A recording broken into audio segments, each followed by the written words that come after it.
हे परमोच्च प्रभु चिरंतन सत्य आमे केवल तुमरी आज्ञा भय उठू और सत्यर विधान को आश्रय करी जीवन धारण करो।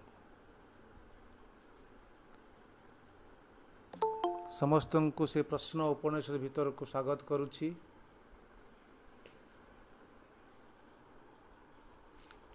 आमे प्रश्न उपनिषदर द्वितीय अध्याय आलोचना करुछु।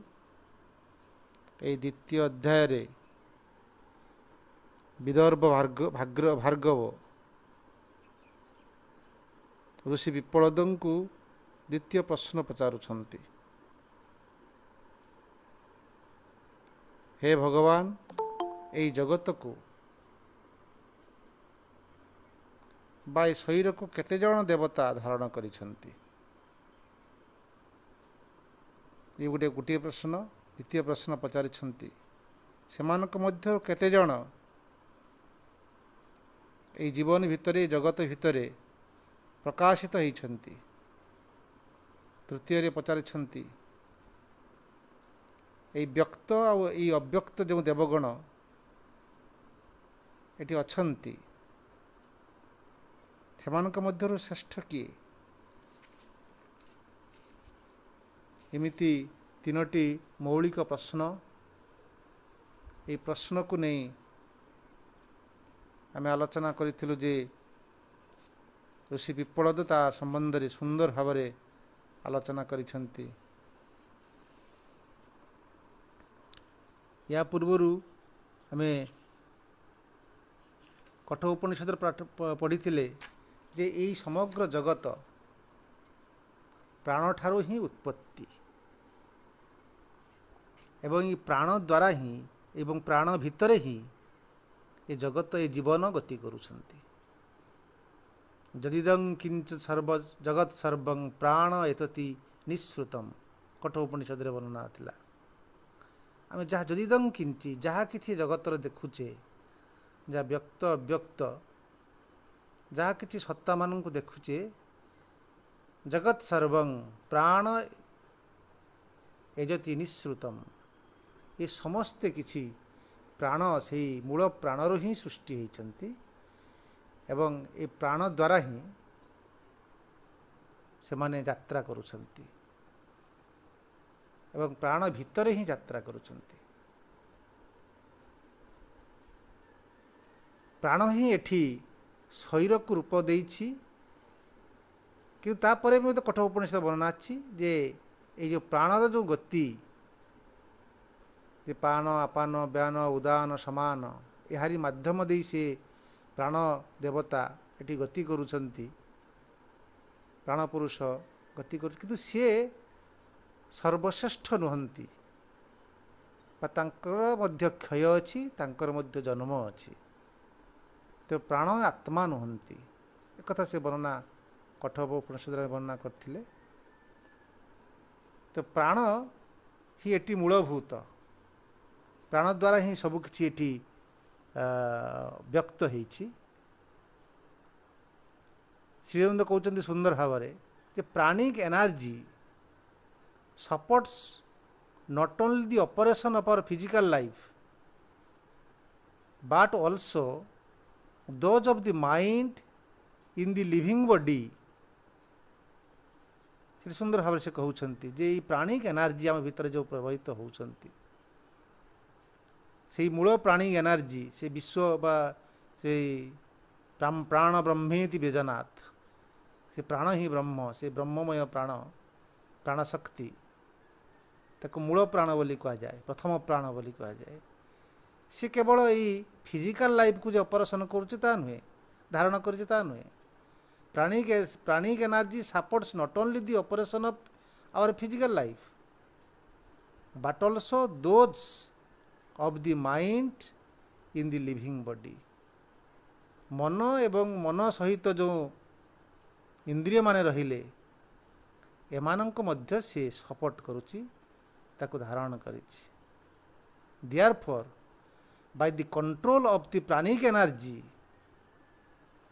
it is not only the possible of control of physical and vital functioning and also the transcendent their ordinary operation but to the control also the working of mind and the transcendent its ordinary operations।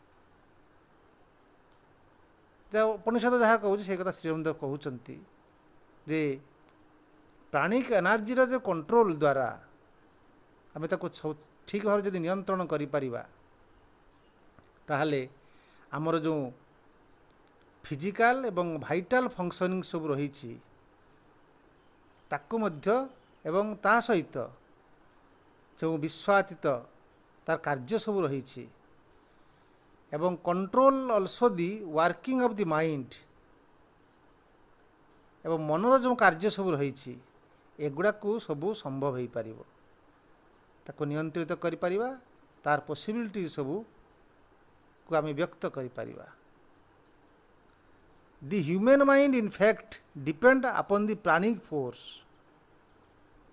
Which link it with the body through which the manifest itself. तो प्राण नथिले प्राणिक force नथिले आमे a mind भी कौन आ body सहित एमाने केते बेले भी बेनिफेस्ट करि पारंते नाही। श्रीअरविंद सुंदर भाव में कहउछंती प्राणर सब विभिन्न चक्र सब कथा आलोचना से करिसंती। In proportion therefore the yogins gets back to the control of prana and by the direction of the barriers upon of those nervous centers chakra in which it is now sluggish or only the personally operative। तो जोगिक माने किमिति से चक्र प्राण चक्र गुड़ी को किमिति से माने सेटा के बेरियर भी हुए एवं सेटा से नर्वस चक्र सब रही सी ही किति मनुष्य को आग को नहीं जावा पई साहाଯ୍य करे से कथा सुंदर भाव में वर्णना करुचंती। He is able to manifest power of the mind sense and consciousness. से प्राण ही सक्षम कराए मनुष्य को मनुष्य भीतर मन को इंद्रिय मान को एवं चेतना को मैनिफेस्ट करने who is transcendent our ordinary experience. So the so called occult power of jogo are such faculties which those upon of themselves as the yogin advanced in the control of pranic force and purifying the channel of control of the moments। तेणु से सुंदर भाव में कहते जे प्राण प्राणिक प्राण ही शक्ति से मनुष्य को मनुष्यर मन को मनुष्यर सेन्स ऑर्गन्स को एवं सबू किसी को से मैनिफेस्ट करुच्ची ताको शक्तियुक्त करुच्ची एवं ताको परिचालित करुच्ची। एटी जो समस्त कार्य होउची से प्राणिक फोर्स द्वारा आम प्राणटा को केवल ब्रेथ हिसाब से केवल नहीं पारिबानी प्राणर अनेक कार्य प्राणिक नर्वस सिस्टम सब केन्द्र सब फोर्स सब रहीकि किमिति प्राणर ताको ऑर्गेनाइज करुच्ची ता संपर्क में श्रीअरविंद अति चमत्कार भाव में सुंदर भाव से कहते।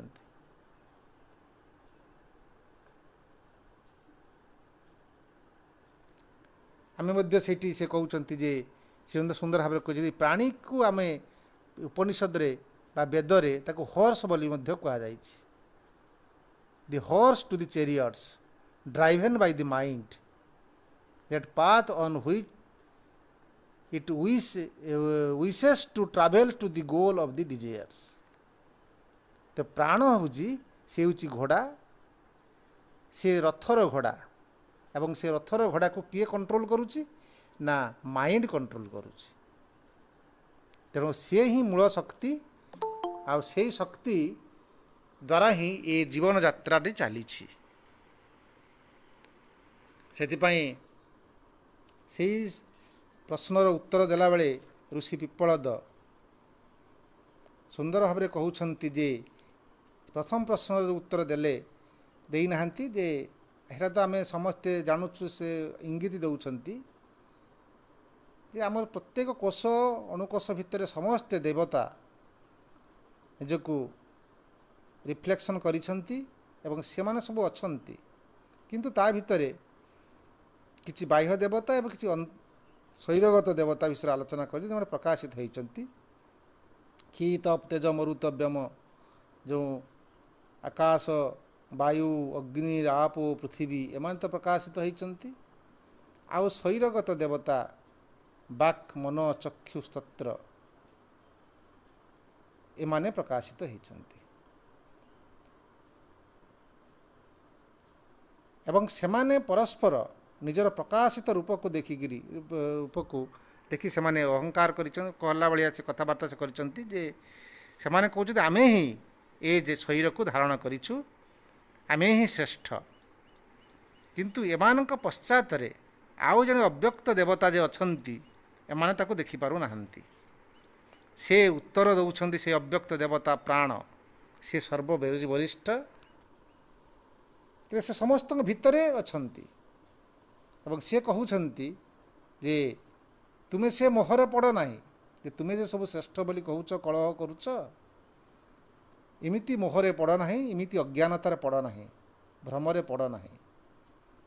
ମୁଁ ନିଜେ 5 ଭାଗରେ ବିଭକ୍ତ ହୋଇ ତୁମ ପ୍ରତ୍ୟେକଙ୍କ ଭିତରକୁ ପ୍ରବେଶ କରିଛି ବୋଲି ତୁମେ ଗତିମାନ ହେଇଛ, ତୁମେ ଶକ୍ତିଶାଳୀ ହେଇଛ, ତୁମେ ଧାବମାନ କରୁଛ ଏବଂ ମୁଁ ହିଁ ଏ ଶରୀରକୁ ଧାରଣ କରିଛି ଏବଂ ଶରୀରକୁ ଗତିଶୀଳ କରାଇଛି। ପ୍ରବିଭଜ୍ୟେତ ବାଣ ଅଭଷ୍ଟଭ୍ୟମ୍, ମୁଁ ନିଜକୁ ବିଭାଜିତ କରି ଏହି ଶରୀରକୁ ଧାରଣ କରିଛି। ବିଧାରୟତି ଇତି, ମୁଁ ତାକୁ ଧାରଣ କରିଛି।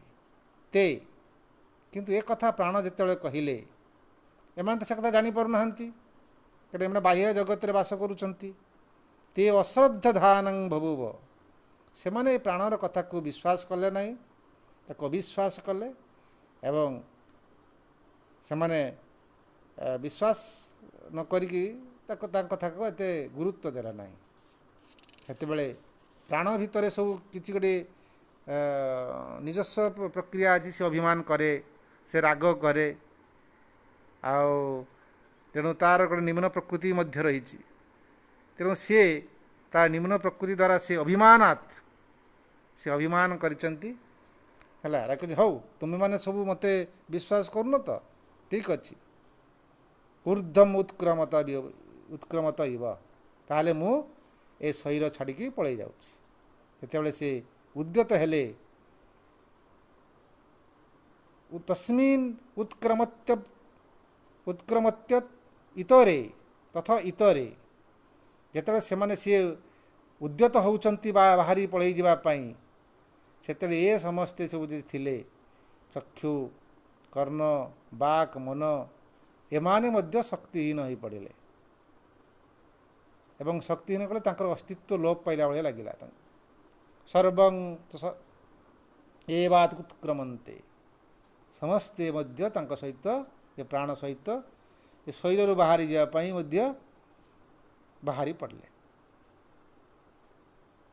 ଏକଥା ଦେଖିକି ପୁଣି ପ୍ରାଣ ଯେତେବେଳେ ଫେରିଆ ତସ୍ମିନ୍ ଚ ପ୍ରତିଷ୍ଠା ମାନେ, ଯେତେବେଳେ ସେ ଫେରି ଆସିକି ସେ ନିଜ ସ୍ଥାନ ଗ୍ରହଣ କଲେ ଶରୀରରେ, ସେତେବେଳେ ସର୍ବଙ୍ଗୈବ ପ୍ରତିଷ୍ଠନ୍ତେ, ପୁଣି ମନ, ଚକ୍ଷୁ, ସ୍ତୋତ୍ର ସେମାନେ ମଧ୍ୟ ତାଙ୍କ ଜାଗାରେ ପ୍ରତିଷ୍ଠିତ ହୋଇ ଉଠିଲେ। ଆଉ ଯେମିତି ବ୍ୟାଟେରୀ ସରିଗଲା ପରେ ଟର୍ଚ୍ଚର ବଲ୍ ଆଉ କିଛି ତାର ଫାର କିଛି କାମ କରନ୍ତି ନାହିଁ, ସବୁ କିଛି ନିଷ୍ପ୍ରଭ ହୋଇଯାଆନ୍ତି, କିଏ ତାଙ୍କ ଭିତରେ ଥିଲା ବୋଲି ଏମାନେ ପୁଣି ଜଳି ଉଠିଲେ। ପୁଣି ବ୍ୟାଟେରୀ ଯେତେବେଳେ ଚାର୍ଜ ହୋଇଗଲା, ପୁଣି ସେମାନେ ପୁଣି ଜଳି ଉଠିଲେ, କାର୍ଯ୍ୟକ୍ଷମ ହୋଇଗଲେ। ତ ପ୍ରାଣ ହେଉଛି, ସିଏ ହେଉଛି ଆମ ଭିତରେ ଯେ ବ୍ୟାଟେରୀ, ଆମ ଭିତର ଶକ୍ତି। ଆଉ ସିଏ ଯେତେବେଳେ ପୁରା ଶକ୍ତିଶାଳୀ ଅଛି ଏବଂ ସଚେଷ୍ଟ ରହିଛି, ସଚେତନ ରହିଛି, ସେତେବେଳେ ସିଏ ସବୁକିଛି ସଚେତନ ଅଛନ୍ତି, ପ୍ରତିଷ୍ଠିତ ଅଛନ୍ତି, ଶକ୍ତିଶାଳୀ ଅଛନ୍ତି। ସେଥିପାଇଁ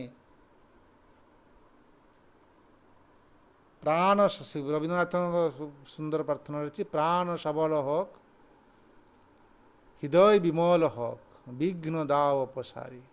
ପ୍ରାଣ ଯଦି ସବଳ ନ ହେବ ଆଉ ହୃଦୟ ଯଦି ବିମଳ ନ ହେବ, ତାହେଲେ ଗୋଟେ ମଣିଷ ସର୍ବାଗ୍ର ଭାବରେ ଏ ଜୀବନକୁ ସୁନ୍ଦର ଭାବରେ ପରିଚାଳିତ କରିପାରିବନି ଆଉ ସେଥିରେ ସମସ୍ତ ବିଘ୍ନ ତା ପାଖରୁ ପଳେଇଯିବ। ସେଦିନ ବି ସେଇ କଥା ଆମେ ପ୍ରାଣ ହରିଏ ତୃଷା ହରିଏ ମରେ ଆର ଆର ଦାଓ ପ୍ରାଣ, ପ୍ରାଣ ମୋତେ ଦିଅ, ଅଧିକ ପ୍ରାଣ ଶକ୍ତି ମୋତେ ପ୍ରଦାନ କର, ଦେଲେ ଯାଇକି ମୁଁ ଏଠି କାର୍ଯ୍ୟ କରିପାରିବି ବୋଲି ରବୀନ୍ଦ୍ରନାଥ ଅନେକ ଜାଗାରେ ସେ ପ୍ରାର୍ଥନା ସବୁ କରିଛନ୍ତି। ତେଣୁ ପ୍ରାଣ ହିଁ ଏ ଜଗତର ସର୍ବଶ୍ରେଷ୍ଠ ଧାରକ ଏବଂ ସବୁକିଛିର ମୂଳ ନିୟନ୍ତା। ତା ଯେମିତି ସେ ଉଦାହରଣ ସେ ଦେଇଛନ୍ତି ଯେ ପ୍ରାଣ ଯେତେବେଳେ ସେ ଏ ଶରୀର ଛାଡ଼ିକି ପଳେଇ ଯାଉଛ ପାଇଁ ଉଦ୍ୟତ ହୋଇଛନ୍ତି, ଏମାନେ ସମସ୍ତେ ନିଷ୍ପ୍ରଭ ହୋଇଯାଉଛନ୍ତି। ତ ପ୍ରାଣ ହିଁ ଶ୍ରେଷ୍ଠ। ଯେମିତି ତାପରେ ଉଦାହରଣ ଦେଇଛନ୍ତି, ଯେମିତି ରାଣୀ ମହୁମାଛି ତା ବସା ଛାଡ଼ିକି ଚାଲିଗଲା ପରେ ଶ୍ରମିକ ମହୁମାଛି ମଧ୍ୟ ତା ପଛେ ପଛେ ଧାବମାନ ହୁଅନ୍ତି, ଯେତେବେଳେ ସେ ପୁଣି ତାର ଫେଣାକୁ ପ୍ରତ୍ୟାବର୍ତ୍ତନ କରେ, ସବୁ ମହୁମାଛି ପୁଣି ତାଙ୍କ ଫେଣାକୁ ପ୍ରତ୍ୟାବର୍ତ୍ତନ କରନ୍ତି। ସୁନ୍ଦର ଭାବରେ ମହୁମାଛିର ଗୋଟେ ସୁନ୍ଦର ଜୀବନ ଚକ୍ର ରହିଛି। ଯେତେବେଳେ ଦୁଇଟା ରାଣୀ ମହୁମାଛି ହେଇଯାଆନ୍ତି, ସେତେବେଳେ ଗୋଟିଏ ରାଣୀ ମହୁମାଛି ସେ ବସାକୁ ଛାଡ଼ିକିରି ପଳେଇଯାଏ ଏବଂ ସେ ତାର ଆଉ ଗୋଟେ ସନ୍ତାନକୁ ସେ ଛାଡ଼ି ଦେଇଯାଏ ଏଠିକୁ ଏବଂ ନିଜେ ସେ ଆଉ ଗୋଟେ ବସାକୁ ପଳେଇଯାଏ, ବା ସେ ନିଜେ ରହେ, ତା ସନ୍ତାନ ପଳେଇଯାଏ। ସେ ଯାଇକିରି ଏବଂ ପଳେଇଗଲା ପରେ ତା ସହିତ କିଛି ମହୁମାଛି ଚାଲିଯାଆନ୍ତି ଏବଂ ପୁଣି ନୂତନ ବସା ତିଆରି ହୁଏ। ସେମିତି ଆମ ଜୀବନର ବି ସେମିତି, ଯଦି ପ୍ରାଣ ଆଉ ଗୋଟିଏ ସଂସାର ଗଢ଼େ, ଆମ ସନ୍ତାନମାନେ ମଧ୍ୟ ଆମର ଗୋଟେ ପ୍ରାଣର ଅଂଶ। ତା ପରବର୍ତ୍ତୀ ଶ୍ଲୋକରେ ସେ କହିବେ। ତେଣୁ ସେ ସୁନ୍ଦର ଭାବରେ କହୁଛନ୍ତି, ଯେତେବେଳେ ଶରୀର ମହୁମାଛି ଯେମିତି ପଳେଇଗଲେ ତାର ଶ୍ରମିକ ମହୁମାଛି ଭଳି ଚାଲିଯାଆନ୍ତି, ରାଣୀ ମହୁମାଛି ଫେରି ଆସିଲା ପରେ ଶ୍ରମିକ ମହୁମାଛି ପୁଣି ଫେରିଆସନ୍ତି, ଠିକ୍ ସେମିତି ପ୍ରାଣ ଯେତେବେଳେ ଶରୀର ଛାଡ଼ି ଚାଲିଯାଏ, ତାର ଏ ଚକ୍ଷୁ ଥାଏ କିନ୍ତୁ ଏ ଚକ୍ଷୁ ଆଉ କିଛି କାର୍ଯ୍ୟ କରିପାରେନି, ତାର ସମସ୍ତ କାର୍ଯ୍ୟ ଏଠି ସମାପ୍ତ ହୋଇଯାଏ। ବାକ୍ ମନ ଚକ୍ଷୁ ସ୍ତୋତ୍ର ଏମାନେ ନିଷ୍ପ୍ରଭ ହୋଇଯାଆନ୍ତି। ଯେ ପ୍ରାଣ ସବଳ ଅଛି, ଶକ୍ତିଶାଳୀ ଅଛି, ଏମାନେ ମଧ୍ୟ କାର୍ଯ୍ୟକ୍ଷମ ହୁଅନ୍ତି। ସେମିତି ଭାବରେ ସେ କଥା ଦେଖିଲା ପରେ ମନ ଚକ୍ଷୁ ସ୍ତୋତ୍ରମ୍, ମନ ଦେବତା, ଚକ୍ଷୁ ଦେବତା, ସ୍ତୋତ୍ର ଦେବତା, ବାକ୍ ଦେବତା, ଏମାନେ ସବୁ ଦେଖିଲେ ଯେ ସତ ତ ଯେ ଆମର କାହିଁ ସ୍ଥିତି, ଏ ପ୍ରାଣ ଥିଲେ ବୋଲି ଆମେ ଏଠି ଶକ୍ତି ଅନୁଭବ କରୁଥିଲୁ, ଆଉ ପ୍ରାଣ ଯୋଗୁଁ ହିଁ ଆମେ ଏଠି ବଞ୍ଚିକିରି ଥିଲୁ। ତ ପ୍ରାଣ ହିଁ ତ ଆମ ପାଖରେ ଶ୍ରେଷ୍ଠ। ତେ ପ୍ରୀତା ପ୍ରାଣଂ ଶୃଣ୍ୱନ୍ତୁ, ତେଣୁ ପ୍ରୀତ ହେଲେ ଏବଂ ପ୍ରାଣକୁ ସ୍ତୁନନ୍ତି, ତାକୁ ସ୍ତୁତି କରିବାକୁ ଲାଗିଲେ। ତୁମେ ହିଁ ତ ଆମର ରାଜା, ଆଉ ତୁମେ ହିଁ ତ ଆମର ଶ୍ରେଷ୍ଠ ଦେବତା, ଆଉ ତୁମେ ଅଛ ବୋଲି ଆମେ ଅଛୁ। ତାପରେ ସ୍ତୁତି କଲେ।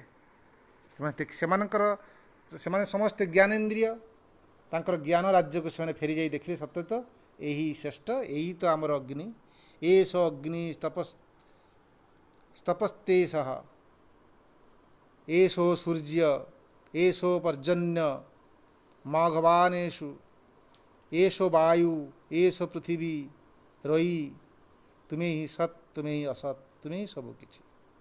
ସେମାନେ ପ୍ରାଣକୁ କହିଲେ ଯେ ତୁମେ ହିଁ ତ ଅଗ୍ନି, ତୁମେ ହିଁ ତ ସୂର୍ଯ୍ୟ, ତୁମେ ହିଁ ତ ମେଘ, ତୁମେ ହିଁ ତ ଇନ୍ଦ୍ର, ତୁମେ ହିଁ ତ ବାୟୁ, ଆଉ ତୁମେ ହିଁ ପୃଥିବୀ। ଅର୍ଥାତ୍ ଏଠି ସବୁ କଥା ସେ କହିଗଲେ ଯେ ତୁମେ ସବୁ କିଛି, ତୁମେ ସତ୍ ବି, ତୁମେ ବି ଅସତ୍ ବି। ଏବଂ ସେମାନେ ଦେଖିଲେ ଯେ ପ୍ରାଣ ହିଁ एटी सत आ असत रूप से ही अमृत एटी आमको शासन करुछंती। तापरे एथि पर्यंत आम पढ़ी अध्ययन करथिले। तापरे अध्ययन आम करवा पुणी से इंद्रिय माने स्तुति करुछंती। अराइव रथ नाभौ प्राणे सर्वं प्रतिष्ठितं रुच जजुंसि सामानि यज्ञ क्षत्रं ब्रह्म च। अराइव रथ नाभौ प्राणे सर्वं प्रतिष्ठितम्। अरा अरा माने कौन जमी चक्कर स्पोक से स्पोक गुड़ा सब अरा कह जाए। अरार उपर अंशटा चक एवं से अरार प्रत्येक स्पोक गुड़ा सब लगी थाए नाभ तार नाभि रे अर्थात अख अख सहित संयुक्त होकर थाए। रथर नाभ हूँ प्राण। ए जीवन रथर प्रकृतर नाभ हूँ किए ना प्राण। आउ से तार अरा द्वारा तार शक्तिपुंजक द्वारा सर्वं प्रतिष्ठितम सबु किछि को से प्रतिष्ठिता प्रतिष्ठा देइछि। एवं से सर्व से अरा गुड़ाक किए किए सुंदर भाव से कहते तुम्हें ही तो नाभ ये स्तुति करुछंती। तुम्हें प्राण तुम्हें समस्त को धारण करिछ ना से अरा गुड़िक हूँ रुचम जजुंसी समानी यज्ञं क्षत्रं ब्रह्म च। तुम्हें ही हूँ जे ऋग वेदर रुचा अर्थात ऋग वेदर मंत्र जजुंसी तुम्हें जजुंग वेदर मंत्र समूह तुम्हें जजुज वेदर कर्मकांड सामानी तुम्हें साम वेदर संगीत तुम्हें साम वेदर गांधर्व विद्या आ तुम्हें साम वेदर मोहनीय मंत्र मान यज्ञ तुम्हें ही यज्ञ तुम्हें ही कर्म एवं ज्ञानर अधिष्ठात्र देवता तुम्हें ही क्षत्रम तुम्हें ए जगतर ए क्षत्र अर्थ ये जो जजु ऋग जजु साम अथर्व एवं यज्ञ को जो माने कार्य रूपांतरित करती से माने होचंती क्षत्रं।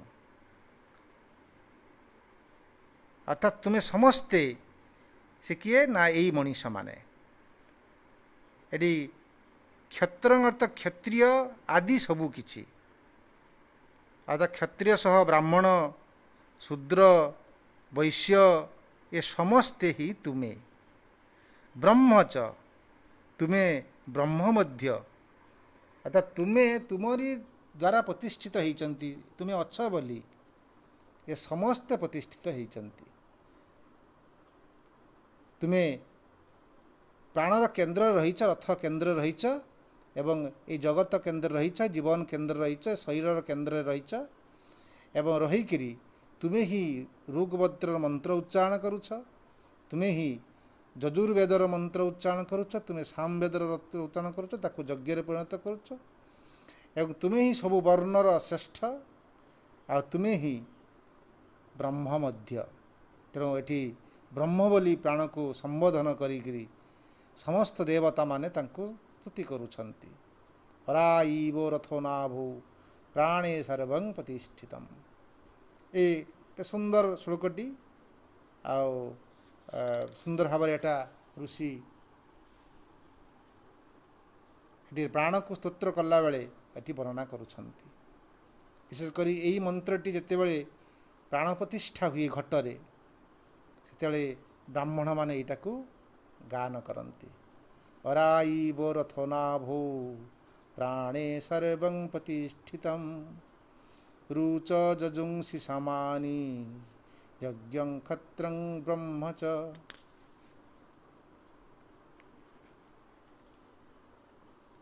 तेणु तापरे से सुंदर भाव कहते यही जो प्राण ये प्राण ही होउछन्ति प्रजापति। ये प्राण नामक प्रजापति ही से ही गोटे गर्भरू आउ गोटे गर्भ को यात्रा करती। ये प्राणर जो सर्जना सब चली प्राण सर्जना ये प्राणर जगत ये तैयारी होइछि एवं ये प्राण जगत द्वारा ही प्रभु ये प्रकाशित होउछन्ति। Prana is the real force प्रभुंकर। प्रजापति चरसी गर्भे त्वमेव पति जायसे तुभ्यं प्राण प्रजास्तीमा बलिं हरन्ति यो प्राणे पति तिष्ठसि। हे प्राण तुम्हें ही प्रजापति, तुम्हें ही प्रजापति है गर्भें चरसी। तुम्हें गोटे गर्भरू आउ गोटे गर्भ को भ्रमण करिथाओ। तुम्हें ही तो पतिजायसे, तुम्हें पतिजायसे अर्थ जिमिति जात एवं प्रतिजात। बापा पाखर जो पुओ जन्म हुए सी हूँ बापांकर प्रतिरूप, तेणु पतिजायसे हूँ संतान। तुम्हें ही आउ गोटे गोटे गर्भरू आउ गोटे गर्भ को यात्रा करी तुम्हें आउ गोटे जन्म आउ जने पिता हेल। गोटे पिता पाखर तुम्हें जन्म हो आउ गोटे पिता हेल। तुभ्यं प्राण पति प्रजासीमा, तुम्हें ही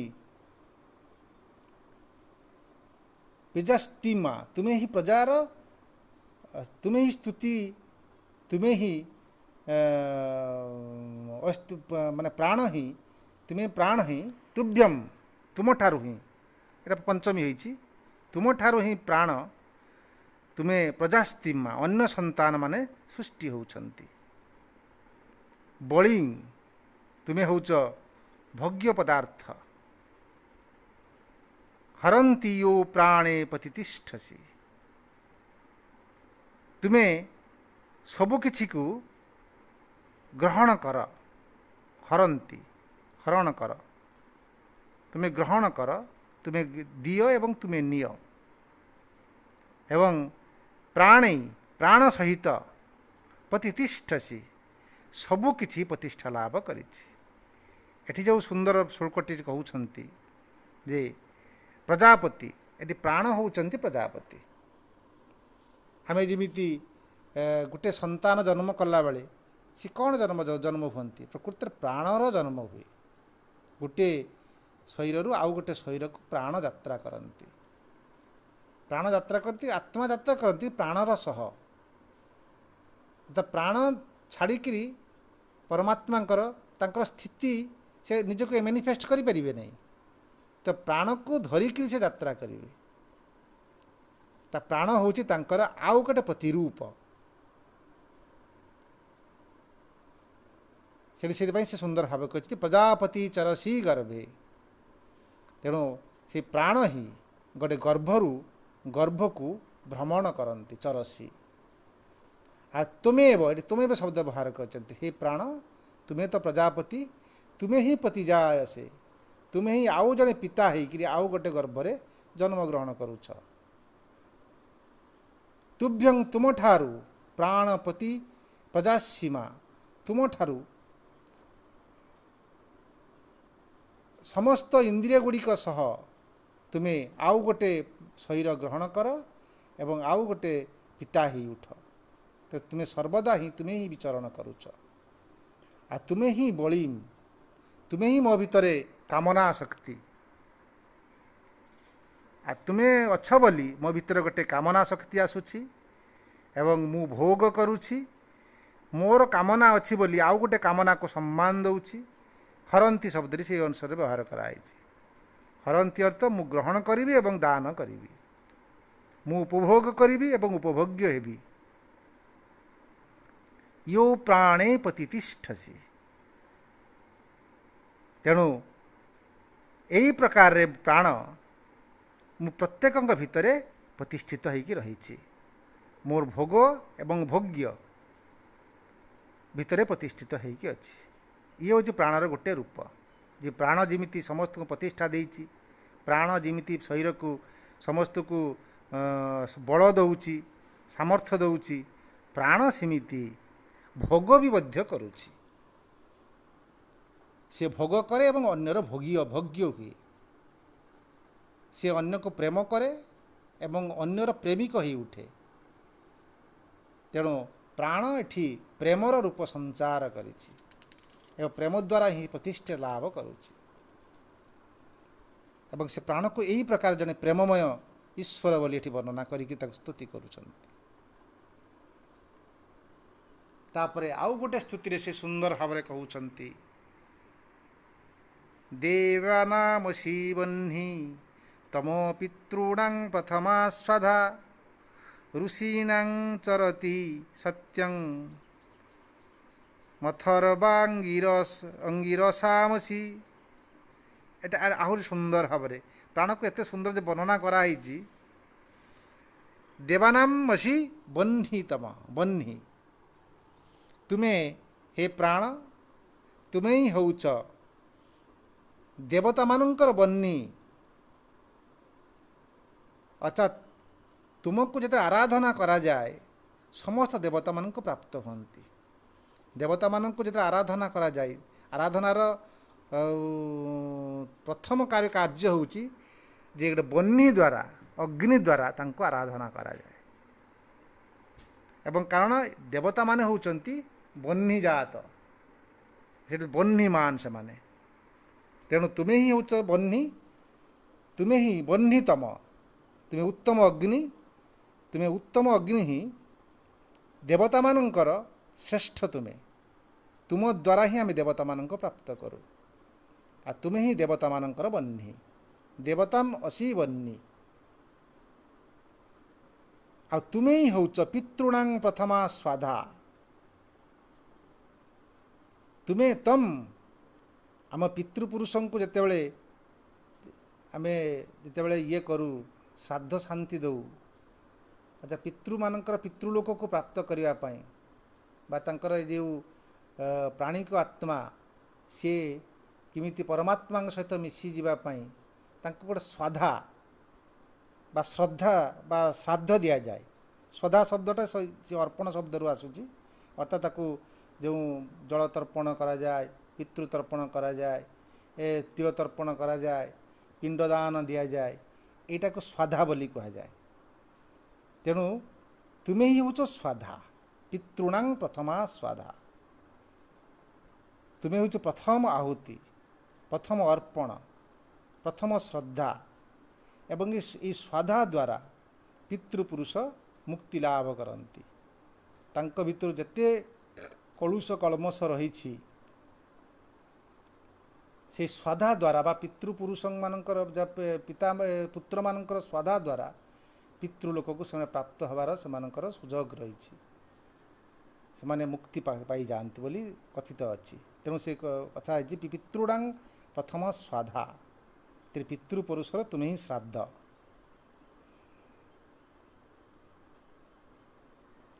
ଋଷୀଣାଂ ଚରତଃ ସତ୍ୟଂ ଚରିତଂ ସତ୍ୟଂ। ଋଷିମାନଙ୍କର ତୁମେ ହେଉଛ ସତ୍ୟ, ଆଚରିତ କର୍ମ, ଆଚରିତ ସତ୍ୟ। ଯେମିତି ଯଦି ପିତୃପୁରୁଷ ଯଦି ପିତୃଲୋକକୁ ପ୍ରାପ୍ତ କରିବା ପାଇଁ, ପିତୃ ମରିଗଲା ପରେ ଆମ ପିତୃପୁରୁଷମାନେ ସେ ପିତୃଲୋକକୁ ପ୍ରାପ୍ତ କରିବା ପାଇଁ ଯେମିତି ସନ୍ତାନମାନେ ତାକୁ ସ୍ୱାଧା ଅର୍ପଣ କରନ୍ତି ଏବଂ ସେ ସ୍ୱାଧା ଏକ ବଳ ରୂପରେ ସେମାନେ ତାଙ୍କର ପୁତ୍ରମାନଙ୍କର ସନ୍ତାନମାନଙ୍କ ସ୍ୱାଧା ଦ୍ୱାରା ସେ ପିତୃଲୋକକୁ ପ୍ରାପ୍ତ ହୁଅନ୍ତି। ତାଙ୍କର ଅବଲମ୍ବନ ହେଉଛି ସ୍ୱାଧା। ସେମିତି ଦେବତାମାନଙ୍କର ଅବଲମ୍ବନ ହେଉଛି ବହ୍ନି। ଦେବତାମାନେ ତାଙ୍କ ନିଜସ୍ୱ ସ୍ୱରୂପକୁ ପ୍ରାପ୍ତ କରିବା ପାଇଁ ହେଲେ ବହ୍ନିର ଆରାଧନା କରାଯାଏ। ଆମେ ଯେମିତି ଦୀପ ଜାଳିକିରି, ଆହୁତି କରିକିରି, ଯଜ୍ଞ କରିକିରି, ଏସବୁ ବହ୍ନିର କାର୍ଯ୍ୟ ଦେବତାମାନଙ୍କୁ ସନ୍ତୁଷ୍ଟ କରୁ, କାରଣ ସେମାନେ ତାରି ଦ୍ୱାରା ସେମାନେ ସନ୍ତୁଷ୍ଟ ହୁଅନ୍ତି। ସେମିତି ଋଷିମାନେ ମଧ୍ୟ ସତ୍ୟ ଆଚରିତ କର୍ମ ଦ୍ୱାରା ହିଁ ସେମାନେ ପରମ ସିଦ୍ଧି ଲାଭ କରନ୍ତି। ସତ୍ୟଂ ଅଥର୍ବ ଅଙ୍ଗିରସ ସତ୍ୟମ ଅଟେ। ଅର୍ଥାତ୍ ଅଥର୍ବ ବେଦର ଯେଉଁ ପ୍ରବକ୍ତା ଶ୍ରେଷ୍ଠ ସେ ହେଉଛନ୍ତି ଅଙ୍ଗିରସ। अंगिरस होउछति ब्रह्मांकर पुत्र आ से अंगिरसंकर पुत्र होउछन्ति ए पिप्पलद बोली स्वीकार करा जाए जे तुम्हें ही अंगिरस आ से अंगिरसंकर अवलंबन होउछि सत्यम आ सत्य को आचरण करिकरी जब ऋषि माने परम सिद्धि लाभ करती तुम्हें ही से सत्य मध्य तुम्हें हूँ अंगिरस अथर्व वेदर तुम्हें हूँ अंगिरस के चमत्कार भाव में प्राण को वर्णना कराई प्राण के श्रेष्ठ स्थान दिखाई सेठी सुंदर भाव में वर्णना करुछंती तापरे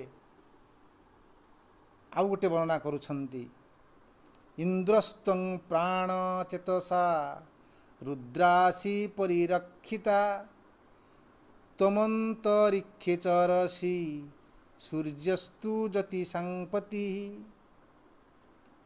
हे प्राण इंद्रस्त्वं प्राण हे प्राण तुम्हें हूँ इंद्र तुम्हें हूँ समस्त शक्तिपुंजर अधिष्ठात्री देवता देवता मानकर श्रेष्ठ तुम्हें हूँ प्राण तेजसा तुम्हें हूँ रुद्रसी रुद्रर तुम्हें हूँ ज्योति तुम्हें हूँ शक्ति रुद्रसी परिरक्षिता तुम्हें हूँ समस्त रक्षक तुम्हें हूँ रुद्र